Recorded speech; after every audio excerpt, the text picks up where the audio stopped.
As Israeli forces pounded Rafah in southern Gaza, Qatari, Egyptian, and U.S. mediators have called on Israel and Hamas to finalize a truce deal that was outlined by U.S. President Joe Biden. Scuffles broke out at the weekly protests in Tel Aviv, one against the Israeli government, the other calling for the release of hostages held in Gaza. There was anger after Prime Minister Benjamin Netanyahu had said agreeing to a permanent ceasefire before the destruction of Hamas was a non-starter.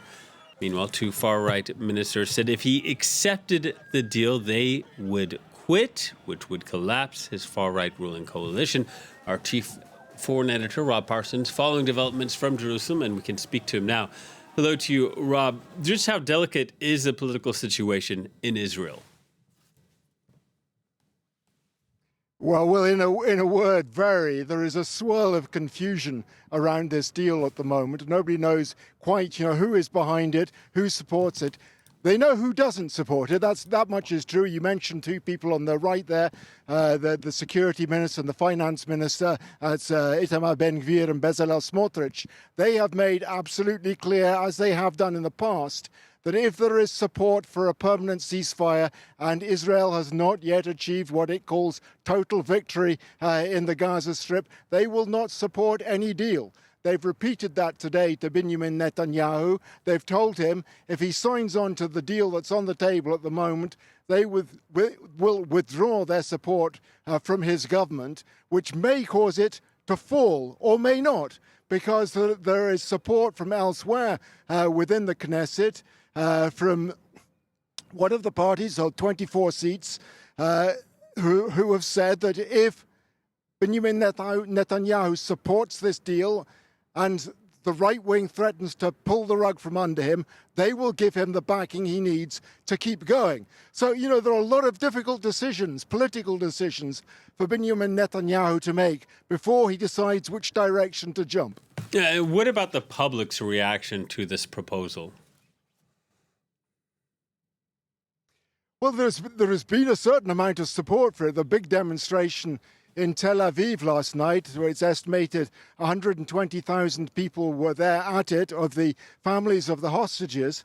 There were demonstrations all over the country as well, here in Jerusalem, in Haifa, in Caesarea, among other places. And they are fully behind this deal. They've said that we are going to put pressure on the members of the government, on the Prime Minister, on the Knesset, the Israeli parliament, to make sure this deal goes through.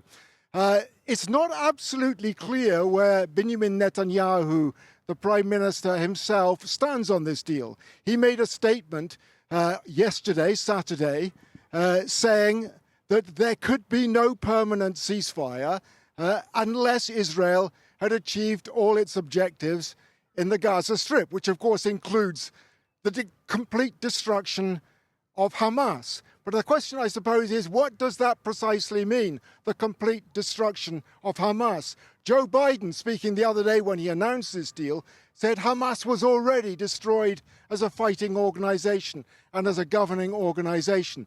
And there was an interesting comment made by the chief foreign policy advisor of Benjamin Netanyahu, Ophir Falk, in Britain's Sunday Times newspaper this morning in UK, when he said, Israel is not rejecting this deal. Israel is not rejecting this deal, but it is not a good deal, is what he said. And of course, Israel will not back it in the second phase of the deal unless it's achieved its objectives, the destruction of Hamas. So everything comes back to that issue again. How do you define the destruction of Hamas? Indeed. Rob, thank you very much. Rob Parsons reporting from Jerusalem.